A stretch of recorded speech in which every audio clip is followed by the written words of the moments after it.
Hi all, welcome you all to Econometrica. I am Kavya. അപ്പോൾ നമ്മൾ ഇന്ന് ചർച്ച ചെയ്യാനായി പോകുന്നത് നമ്മൾ എല്ലാവരും തന്നെ വളരെ ഈഗർനെസ്സോട് കൂടി കാത്തിരുന്ന സ്റ്റാറ്റിസ്റ്റിക്കൽ അസിസ്റ്റന്റിന്റെ സിലബസ് ആണ്. So let's start. അപ്പോൾ നമുക്കിവിടെ പാർട്ട് 1 എന്ന് പറയുന്നത് ഇക്കണോമിക്സ് ആണ്.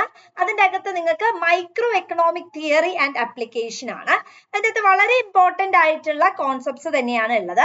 അതായത് theory of consumer behaviour, utility function, demand analysis, price income and substitution effect, അതുപോലെ തന്നെ LES, CES demand function, bandwagon effect, snob and Veblen effect, cost വളരെ വളരെ ഇമ്പോർട്ടന്റ് ആയില്ല. നമ്മുടെ ചാനലിൽ തന്നെ നമ്മൾ കോസ്റ്റ് ആൻഡ് പ്രൊഡക്ഷന്റെ ഒക്കെ ഡിസ്കഷൻസ് നടത്തിയിരുന്നു അല്ലെ. അതേപോലെ തന്നെ Cobb Douglas, CES, VS, translog production function, market structure, different types of markets ഉണ്ട്, ഐസക്കോൺസ്, അതേപോലെ തന്നെ perfect competition, monopoly, monopolistic market, ഇതിലൊക്കെ വരുന്ന വ്യത്യാസം എന്താണ്, അതേപോലെ യൂളേഴ്സ് തിയറം എന്താണ്, വളരെ വളരെ ഇമ്പോർട്ടന്റ് ആയിട്ടുള്ള കുറച്ച് കാര്യങ്ങളാണ് ഉള്ളത്. മൊഡ്യൂൾ 2 കടന്നാൽ അവിടെ macro economic theory and application ആണ്. അതിൽ ഏറ്റവും ഇമ്പോർട്ടന്റ് ആയിട്ടുള്ള നാഷണൽ ഇൻകം അക്കൗണ്ടിംഗ് ആണ്. അത് നമ്മളുടെ ചാനലിൽ ഒരു ഡിസ്കഷൻ സെഷൻ വെച്ചിട്ടുണ്ടായിരുന്നു.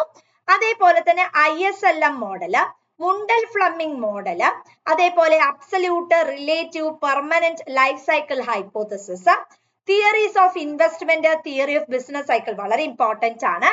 അതേപോലെ സാമുവൽസൺ, ഹിക്സ്, കാൾഡ്, മൾട്ടിപ്പിളും അതുപോലെ തന്നെ മൾട്ടിപ്ലയറും ആക്സിലറേറ്ററും തമ്മിലുള്ള ഡിഫറൻസസ്, ദെൻ ഫിലിപ്സ് കർവ്, ആ കോൺസെപ്റ്റ് എന്താണ് എന്നുള്ളത് വളരെ ബ്ലണ്ട് ആയിട്ട് നിങ്ങൾ പഠിക്കുക. Phillips curve, sacrifice ratio, Okun's law വളരെ ഇമ്പോർട്ടന്റ് ആണ്. അതേപോലെ classical Keynesian monetarist, new classicals, supply side, ആ കോൺസെപ്റ്റ്സ് വളരെ ഇമ്പോർട്ടന്റ് ആണ്. മൊഡ്യൂൾ 3 കടന്നാൽ മൊഡ്യൂൾ 2 ആണ്. മൊഡ്യൂൾ 3 കടന്നാൽ pucca mathematical area, statistical area ആണ് വരുന്നത് അല്ലെ. Quantitative method for economic analysis ആണ്. അതിന്റെ അകത്താണ് ബേസിക്കലി നമുക്ക് measures of central tendency, measures of dispersion, skewness and kurtosis, correlation വളരെ ഇമ്പോർട്ടന്റ് ആണ്, ബൈനോമിയൽ, പോയ്സോൺ, നോർമൽ ഡിസ്ട്രിബ്യൂഷൻസ്, ഇതൊക്കെ വളരെ വളരെ നമുക്ക് ഒഴിച്ചുകൂടാൻ പറ്റാത്ത ഏരിയാസ് ആണ്. അതേപോലെ supply functions, revenue, cost, demand functions, elasticity ഒക്കെ നിങ്ങളോട് കമ്പ്യൂട്ട് ചെയ്യാൻ വേണ്ടി ചോദിക്കാറുണ്ട്. അതേപോലെ എക്കണോമെട്രിക്സിന്റെ മേഖല, എക്കണോമെട്രിക്സിന്റെ ഇപ്പൊ നമ്മുടെ ചാനലിൽ ഇതിന്റെ ഡിസ്കഷൻ ആണ്, ഈ ഒരു മൊഡ്യൂൾ 3 ഡിസ്കഷൻ ആണ് ഇപ്പൊ നടന്നുകൊണ്ടിരിക്കുന്നത്. നിങ്ങൾ വീഡിയോ എല്ലാം കാണുകയാണെങ്കിൽ നിങ്ങൾക്ക് അത് മനസ്സിലാകും. മൊഡ്യൂൾ 3 ഡിസ്കഷൻ എസ്പെഷ്യലി എക്കണോമെട്രിക്സിന്റെ ഏരിയാസ് ആണ് നമ്മൾ കവർ ചെയ്തിട്ടുള്ളത്. ഇനി മൊഡ്യൂൾ 4 കടക്കുകയാണെങ്കിൽ അവിടെ economic development, public finance and international trade ആണുള്ളത്. അവിടെ ഏറ്റവും ഇമ്പോർട്ടന്റ് ആയിട്ടുള്ള HDI, Lorenz curve, Gini coefficient വളരെ ഇമ്പോർട്ടന്റ് ആണ്. തിയറീസ് ഓഫ് എക്കണോമിക് ഗ്രോത്ത്, അതേപോലെ Lewis theory of development, Fei Ranis theory, Rosenstein Rodan theory, Nurkse Lewis theory, balanced growth theories ഉണ്ട്, unbalanced growth theories ഉണ്ട്. രണ്ടും വളരെ ഇമ്പോർട്ടന്റ് ആണ്. ഹാരോഡോമർ മോഡല്, സോളോ മോഡൽ, അതും important ആണ്. Then you have Smith, Ricardo, Heckscher-Ohlin theory, അതും ഒഴിച്ചുകൂടാൻ പാടില്ലാത്തതാണ്. മൊഡ്യൂൾ 5 കടക്കാണ്. അവിടെ development experiences of India and Kerala, കൂടുതലായിട്ടും കറണ്ട് അഫയേഴ്സ്. ഞാൻ ഇതിന്റെ ഒരു ടെക്സ്റ്റ് ബുക്ക് ഏതൊക്കെ നിങ്ങൾ റെഫർ ചെയ്യണം എന്നതിനെ കുറിച്ചിട്ട് ഒരു വീഡിയോ ചെയ്തിട്ടുണ്ടായിരുന്നു. മിസ്രാൻ പുരി ഒക്കെയാണ്, നിങ്ങൾ ദത്താൻ സുന്ദരൊക്കെയാണ് ഇതിനായിട്ട് റെഫർ ചെയ്യേണ്ടത്. അപ്പൊ ഇതിൽ ബേസിക്കലി നിങ്ങൾ നോക്കേണ്ടത് കറണ്ട് ആയിട്ടുള്ള കാര്യങ്ങൾ, കറണ്ട് അഫയേഴ്സ് റിലേറ്റഡ് ആയിട്ടുള്ള കാര്യങ്ങൾ വളരെ ഇമ്പോർട്ടന്റ് ആണ്. അതുപോലെ നീതി ആയോഗ്, എക്കണോമിക് റിഫോംസ്, അതേപോലെ അഗ്രികൾച്ചർ, ഇൻഡസ്ട്രി, സർവീസ് മേഖലയിലെ കോൺട്രിബ്യൂഷൻ, പോവർട്ടി, അൺഎംപ്ലോയ്മെന്റ് ട്രെൻഡ് വളരെ ഇമ്പോർട്ടന്റ് ആണ്. അതേപോലെ തന്നെ ഡീസെൻട്രലൈസേഷൻ ഫാക്ടേഴ്സ്, അതായത് വളരെ ബേണിംഗ് ആയി റീസെന്റ് ആയിട്ടുള്ള കാര്യങ്ങളാണ് മൊഡ്യൂൾ 5 നിങ്ങൾ പഠിക്കേണ്ടത്. പാർട്ട് 2 കടന്നാൽ അവിടെ മാത്തമാറ്റിക്സിന്റെ ഏരിയ ആണ്. മൊഡ്യൂൾ 1 കാൽക്കുലസ്, അവിടെ ഡിഫറൻസിയേഷൻ, ഇന്റഗ്രേഷൻ മുതലായ മേഖലകളാണ്. അതേപോലെ മൊഡ്യൂൾ 2 കടന്നിട്ടുണ്ടെങ്കിൽ നിങ്ങൾക്ക് അവിടെ കാണാൻ പറ്റുന്നത് വളരെ പ്ലെയിൻ ആയിട്ടുള്ള, അതായത് Euclidean algorithms, little Fermat's theory, Euler's totient function, polynomials, factorization, group cycle theory മുതലായവയാണ് ആ മേഖലയിൽ വരുന്നത്. മൊഡ്യൂൾ 3 കടന്നാൽ linear algebra, linear equations, matrix, determinants ഒക്കെയാണ് വരുന്നത്. അതേപോലെ വെക്ടേഴ്സ് ഉണ്ട്, അതേപോലെ rank, then you have diagonalization. Module 4ലേക്ക് കടന്നാൽ റിയൽ അനാലിസിസ് ആണ്. Properties of real numbers, countability, അതേപോലെ റെയ്മാൻ ഇന്റഗ്രൽ ആണ് കാണാനായി സാധിക്കുന്നത്.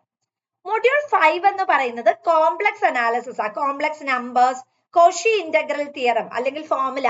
ഇന്ന് ഏതൊരു എക്സാം, നിങ്ങൾ ഈ അസിസ്റ്റന്റ് ഡയറക്ടറിന്റെ എക്സാമിലൊക്കെ ഈ കോഷി ഇന്റഗ്രൽ ഫോർമുല ഉണ്ടായിരുന്നു അല്ലെ? വളരെ ഇമ്പോർട്ടന്റ്. ആറയുടെ എക്സാമിനും ഒക്കെ ഉണ്ടായിരുന്നു. വളരെ ഇമ്പോർട്ടന്റ് ആയിട്ടുള്ള ഏരിയ ആണ്. പാർട്ട് 3 എന്ന് പറയുന്നത് സ്റ്റാറ്റിസ്റ്റിക്സ് ആണ്. അതിന്റെ അകത്ത് ഡിസ്ക്രിപ്റ്റീവ് സ്റ്റാറ്റിസ്റ്റിക്സ് ഉണ്ട്. വീണ്ടും അതായത് നമുക്ക് റിപ്പീറ്റ് ചെയ്ത് വരികയാണ് ഈ ഒരു പോർഷൻ. സെൻട്രൽ ടെൻഡൻസി, അതേപോലെ സ്ക്യൂനെസ്, കർട്ടോസസ്, ഡിസ്പേർഷൻ, ഇതൊക്കെ നമ്മൾ ഓൾറെഡി മുമ്പത്തെ മൊഡ്യൂൾസിലും ഡിസ്കസ് ചെയ്യുന്നുണ്ട്. അതേപോലെ പ്രോബബിലിറ്റി തിയറം വളരെ ഇമ്പോർട്ടന്റ് ആണ്. അതേപോലെ നിങ്ങൾക്ക് ഡിസ്ട്രിബ്യൂഷൻ തിയറം ഉണ്ട്. ഒരിക്കലും ഒഴിച്ചുകൂടാൻ പാടില്ലാത്തതാണ് ഡിസ്ട്രിബ്യൂഷൻ തിയറം. ബൈനോമിയൽ, പോയ്സോൺ, അതുപോലെ geometric, negative binomial, hyper geometric, multinomial distributions important ആണ്. അതേപോലെ logistic, Weibull, Pareto and bivariate normal distributions ഒരിക്കലും നിങ്ങൾ ഒഴിച്ചുകൂടാൻ പാടില്ലാത്തതാണ്. ടി എഫ് കൈ സ്ക്വയർ, ഇതിന്റെ വീഡിയോസ് നമ്മൾ ഓൾറെഡി ചെയ്തിട്ടുണ്ട്. ടി എഫ് കൈ സ്ക്വയർ അതെല്ലാവരും ഒന്ന് കാണുക, കാരണം ആ കോൺസെപ്റ്റ് ഇമ്പോർട്ടന്റ് ആണ്. അടുത്തത് എസ്റ്റിമേഷന്റെ ഏരിയയിൽ UMVUI വളരെ ഇമ്പോർട്ടന്റ് ആണ്. അതേപോലെ type of errors, significance level എന്താണ്, അതേപോലെ T test, chi square test, F distribution നമ്മൾ മുമ്പേ പറഞ്ഞു അല്ലെ? ഇവിടെ ടി ടെസ്റ്റ്, എഫും കൈയും ഒക്കെ റിപ്പീറ്റ് ചെയ്ത് വന്നിട്ടുണ്ട്. സാമ്പിളിംഗ് തിയറം വളരെ ഇമ്പോർട്ടന്റ് ആണ്. നമ്മൾ മൊഡ്യൂൾ 3ലും ആക്ച്വലി ഇതിന്റെ ഒരു പോർഷൻ വരുന്നുണ്ട്. ടൈപ്സ് ഓഫ് സാമ്പിൾസ്, നിങ്ങൾക്ക് ഒരു ക്വസ്റ്റ്യൻ തന്നിട്ട് ഇത് ഏത് സാമ്പിളുമായിട്ട് റിലേറ്റ് ചെയ്യുന്നതാണ് ചോദിക്കാറുണ്ട്. അതേപോലെ ഡിസൈൻ ഓഫ് എക്സ്പെരിമെന്റ്സിൽ നിങ്ങൾക്ക് അനോവ വളരെ ഇമ്പോർട്ടന്റ്. അനോവ നമ്മൾ മൂന്നാമത്തെ മൊഡ്യൂളിന്റെ ടുവേർഡ്സ് ലാസ്റ്റിൽ ഡിസ്കസ് ചെയ്യുന്നുണ്ട്. CRD, RBD, LSD ഇതൊക്കെ എന്തൊക്കെയാണ് എന്നുള്ളതും പഠിച്ചു വെക്കുക. Then you have vital statistics. Vital statistics വരുമ്പം മോർട്ടാലിറ്റി, ഫെർട്ടിലിറ്റി, അതേപോലെ തന്നെ ടൈം സീരീസ് അനാലിസിസിലേക്ക് പോകുമ്പോൾ seasonal indices, additive and multiplicative models വളരെ ഇമ്പോർട്ടന്റ് ആണ്.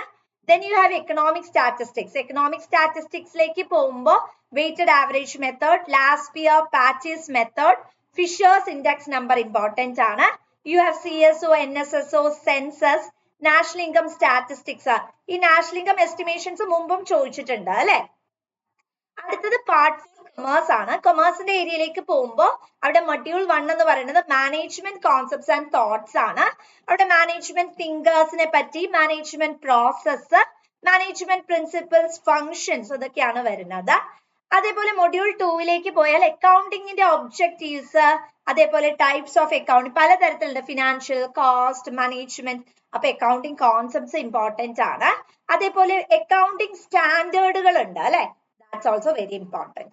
മൊഡ്യൂൾ 3 മേഖലയിലേക്ക് കടന്നാൽ ഫിനാൻഷ്യൽ ആൻഡ് ക്യാപിറ്റൽ മാർക്കറ്റ് ആണ്. അവിടെ primary, secondary market, flotation of capital, സെബിയുടെ റോൾ ആൻഡ് ഫങ്ഷൻസ് ഇതൊക്കെ ഇമ്പോർട്ടന്റ് ആണ്. മൊഡ്യൂൾ 4ലേക്ക് കടന്നാൽ public sector bank, private sector bank, scheduled banks, foreign banks, new generation banks ഇവയെല്ലാം തമ്മിലുള്ള വ്യത്യാസം എന്താണെന്ന് നിങ്ങൾ നിർബന്ധമായിട്ടും പഠിച്ചു വെക്കുക. E banking, core, ECS, EFT, RTGS, NEFT, Swift ഇതെല്ലാം ഇമ്പോർട്ടന്റ് ആണ്. ഇനി ഇത് കൂടാതെ നമുക്ക് ജനറൽ ആയിട്ട് കുറച്ച് കോൺസെപ്റ്റ്സ് ഉണ്ട് അല്ലെ? അതാണ് ഈ general knowledge, current affairs and റിനൈസൻസിൽ വരുന്നത്.